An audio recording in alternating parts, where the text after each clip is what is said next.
Formula 1's 2025 cars have not yet turned a wheel in anger, but we've already got our first technical controversy of the year. This one revolves around flexible front wings, which became a huge battleground last season as teams exploited the concept to make their cars handle better. Leading the charge on this front were McLaren and Mercedes, who both perfected their designs and subsequently began winning races. Rivals Ferrari and Red Bull ended up being late to the party in joining them because they weren't sure if flexi wings would be outlawed or not, and they didn't want to waste a ton of money on developing them only to have their designs thrown in the bin.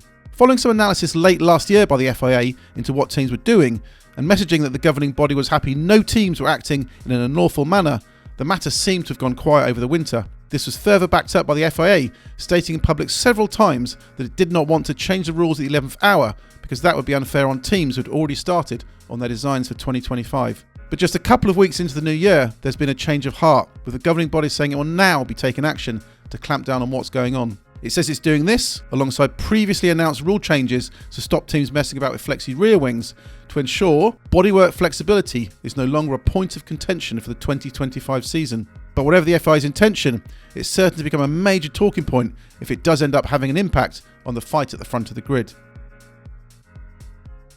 The topic of flexi front wings was thrust into the spotlight last year as teams quickly realised that having them was critical to make the current ground effect cars quick. This was a completely separate matter to the controversy triggered by flexible rear wings, where McLaren had come under fire towards the end of last year.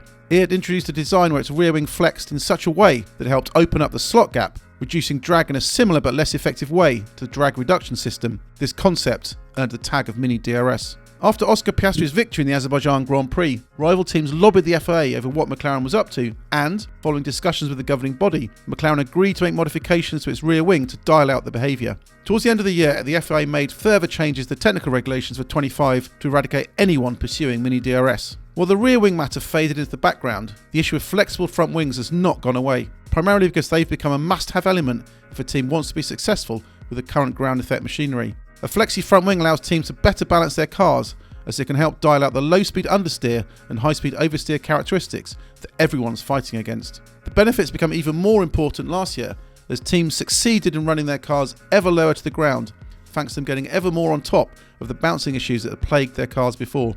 These new lower ride heights accentuated the front wing's tendency to generate powerful ground effect at high speed as its underside ran super close to the ground. But this tended to make the cars unstable at the rear upon fast corner entry, as the front wing was producing too much downforce relative to the rear.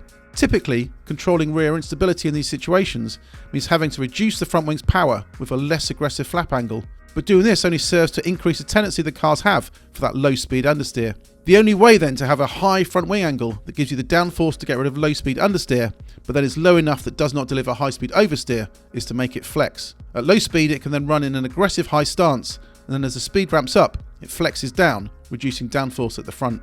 Getting this right opens up the setup window massively, allowing a car to retain good downforce and good balance, rather than one coming at the expense of the other. It's a complicated thing to achieve though, as the wing has to be strong enough to pass the static load tests that the FIA conducts in the pits, but then flexible enough so it bends down at speed.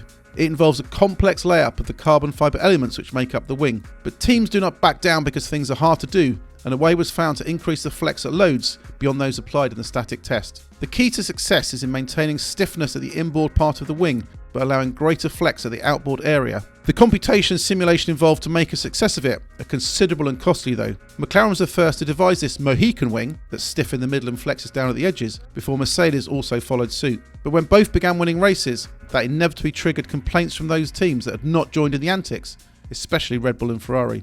Following concerns expressed to the FIA last summer, the governing body responded by beginning a monitoring exercise from the Belgian Grand Prix just before the summer break, so it could better understand what everyone was up to. Through the use of high-resolution video cameras aimed at the wings, plus the use of dots as visual references, it captured a ton of footage that it later analysed to help it understand what was happening and what teams were up to.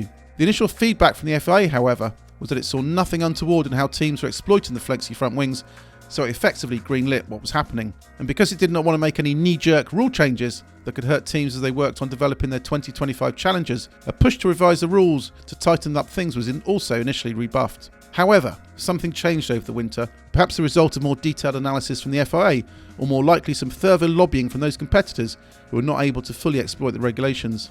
So following discussions between teams and the FIA before Christmas, a technical directive detailing plans to make flexi wing tests more stringent has been communicated to teams. This outlines new requirements for the static tests that are done on wings in the pits to ensure they do not flex too much. Having originally been intended to come into force for round 7, the Emilia-Romagna Grand Prix in mid-May, a decision has been taken to delay the introduction 2 rounds until the Spanish Grand Prix a fortnight later. This change has been prompted because the FIA believes it will mean teams will not have to throw away wings designed for the start of the season before they're at the end of their useful life, as normally for Spain big upgrades and new parts come along anyway. The changes being made have been communicated to teams in what's known as a technical directive. These are secret documents that the FIA issues to let it be known what its interpretation of the rules is. The latest move is an updated version of TD18, which is related to the flexibility allowances of aerodynamic parts when a specified load is placed on them. Article 3.15.4 of F1's technical regulations states that under the current load tests on the front wing, with 1,000 newtons applied in 3 different points across the wingspan, the vertical deflection of the wing must be no more than 15 millimeters. However, it's understood that under the new TD wording, this allowance is being reduced to 10 millimeters. More critical, however, is that in the inboard area, near what are known as fish plates on the front wing, a previous 3 millimeter tolerance is being reduced to 2 millimeters. While the difference appears small in numerical terms, one source has suggested that the changes mark a proper step and will prevent teams from playing around so much with their flexi wings. The combination of the moves effectively forces stiffness to be increased by 1/3, and in particular makes it more difficult to have that non-linear flex at the outboard and to cleverly rotate the wings, as McLaren was doing, for example. The influence of the flexi wing war on the F1 fight was pretty clear last year, as both McLaren and Mercedes found significant gains from pushing on in this area. It was a situation that probably had a bigger impact on the championship fight than many believed at the time. Ferrari admitted that it waited too long to jump on the bandwagon, having only started playing around properly with flexi wings from Austin in October. Red Bull backed Ferrari's stance on the importance of the matter, as its technical director Pierre Vache suggested recently that flexi wings had wiped away a major advantage Red Bull had gained with the ground effect cars. That is because Red Bull had found a way to balance the car through the speed range better than anyone else in 22 and 23, which had been key to its championship successes. However, suddenly rivals were able to achieve the same through the use of flexi wings, so Red Bull was on the back foot and needed to play catch up.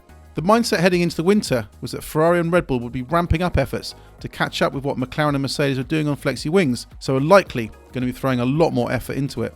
Now, everything done in that direction will not bring the season-long benefits hoped for, with any extreme flexi wing designs being effectively outlawed from the Spanish GP.